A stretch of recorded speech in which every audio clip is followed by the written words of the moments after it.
हरे राम राम राम हरे हरे, हरे कृष्ण कृष्ण कृष्ण हरे हरे। जय श्री हरि। पूज्य गुरुदेव के चरणों में बारंबार प्रणाम। एक साधक भाई ने जिज्ञासा रखी कि कलिकाल में क्यों नाम की इतनी महिमा है।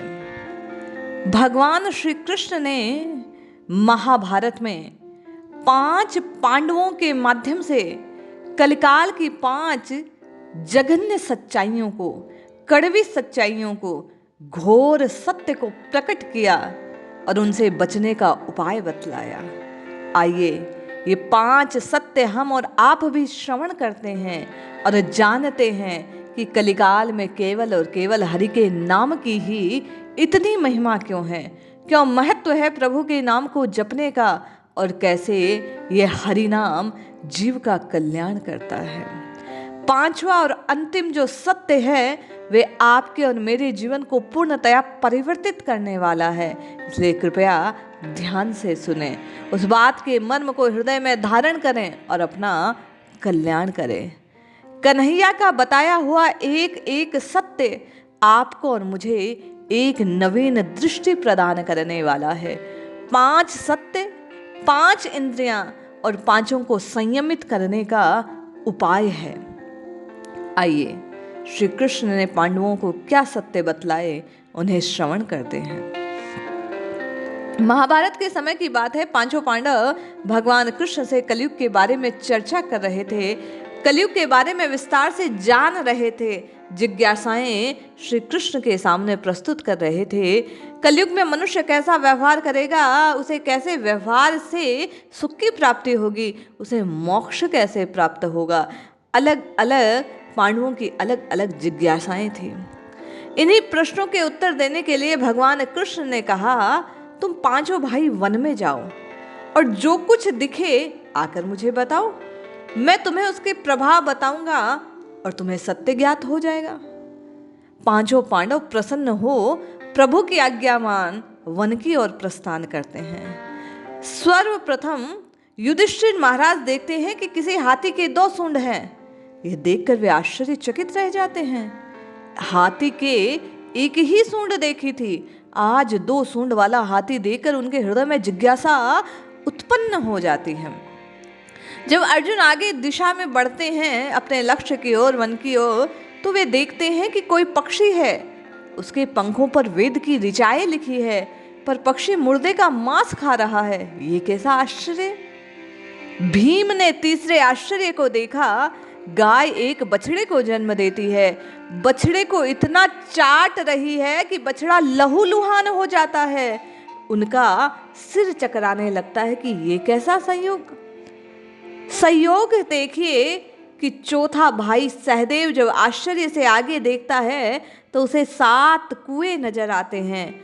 आसपास के कुओं में पानी है, किंतु बीच का कुआं बिल्कुल खाली, जबकि बीच का कुआं अधिक गहरा है, फिर भी पानी की एक बूंद नहीं, वह बिल्कुल सूखा।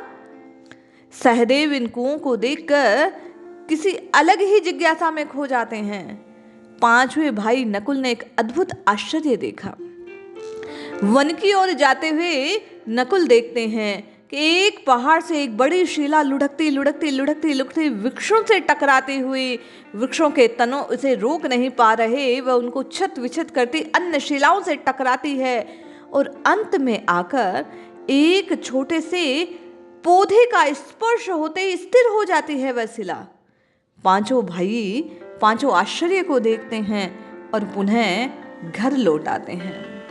महल में पहुंचते हैं, श्री कृष्ण को प्रणाम करते हैं और श्री कृष्ण से कहते हैं कि ये 5 बातें हमने वहां देखी। सर्वप्रथम युधिष्ठिर कहते हैं कि हे केशव, मैंने 2 सूंड वाला हाथी देखा, मेरे आश्चर्य का कोई पार नहीं।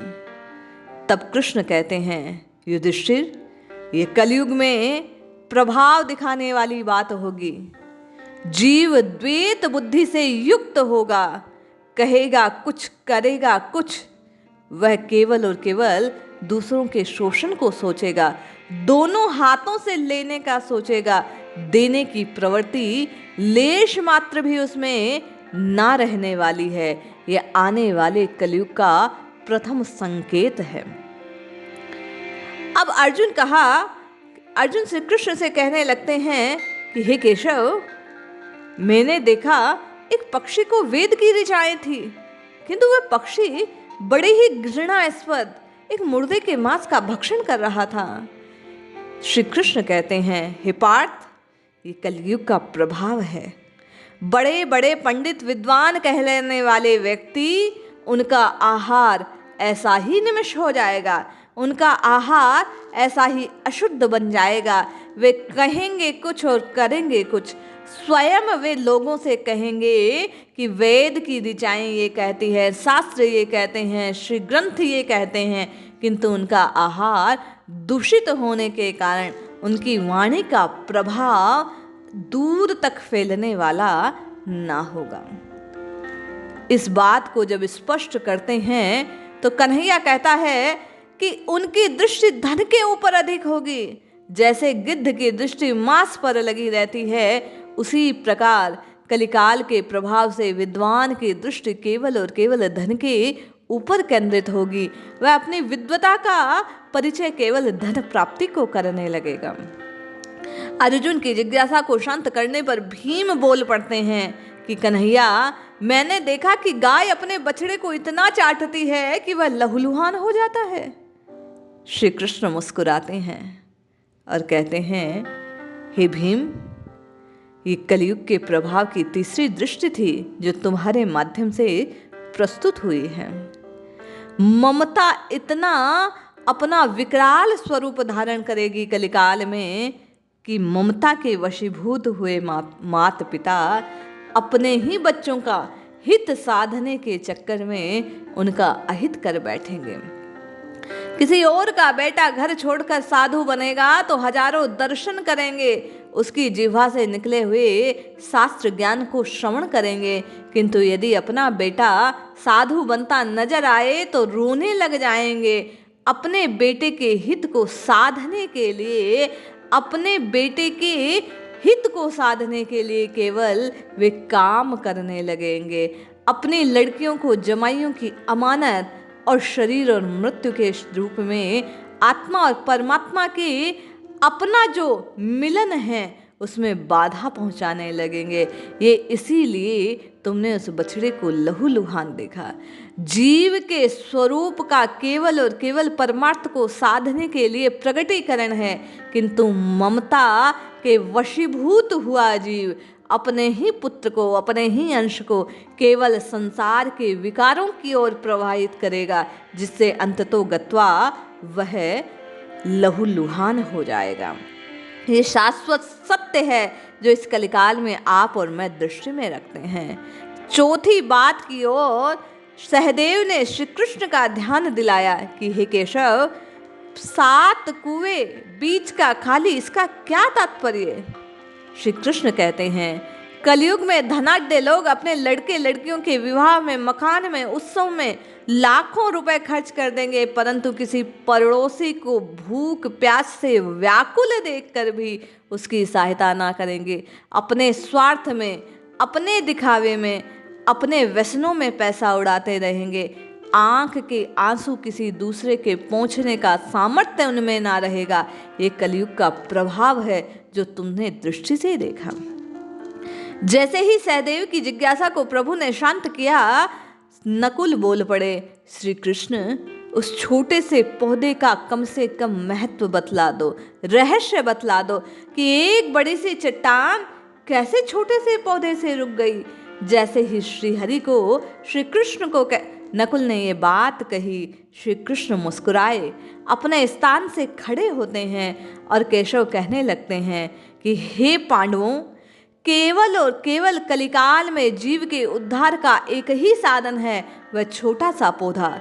जैसे बड़ी टकराती हुई चट्टान आकर अंत में उस छोटे से पौधे से रुक जाती है, संभल जाती है, उसी प्रकार विकारों से भरा हुआ, मलिनताओं से लिपटा हुआ ये मन, ये चित्त हरिनाम रूपी छोटे से पौधे का स्पर्श करने से कृतकृत्य हो जाएगा, उसका उद्धार हो जाएगा। कलयुग में समस्त कार्य जीव का अहित करने वाले होंगे, जीव का नाश करने वाले होंगे, पतन करने वाले होंगे, किंतु हरिनाम रूपी वह पौधा जीव को पुनः स्पर्श करते ही उसे कृतकृत्य करने वाला होगा। मानव का मन नीचे गिरेगा, पतित होगा, धन की शिलाएं भी उसे नहीं रोक पाएगी, धर्म की शिलाएं उसे नहीं रोक पाएगी, किंतु हरिनाम रूपी एक छोटा सा सहारा उसे इस भवसागर से पार ले जाएगा।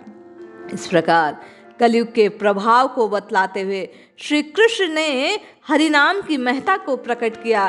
प्रभु कहते हैं, जो जीव कलिकाल में केवल मेरे नाम का स्पर्श मात्र कर लेगा, श्रवण मात्र कर लेगा, जप मात्र कर लेगा, उसके माध्यम से वह अपने जीवन का कल्याण कर लेगा। इसलिए कलयुग के इन घोर सत्य को जानकर मुझे और आपको अपनी पांचों इंद्रियों को श्री हरि के चरणों में समर्पित करते हुए नित्य निरंतर इस छोटे से पौधे का, हरिनाम रूपी इस पौधे का स्पर्श करना चाहिए, अपनी जिह्वा से इसका आस्वादन करना चाहिए, जिससे आपका और मेरा कल्याण हो जाए। जपिए जपिए जपिए नित्य निरंतर केवल और केवल प्रभु का नाम जपिए, कल्याण अवश्य होगा। जय श्री हरि।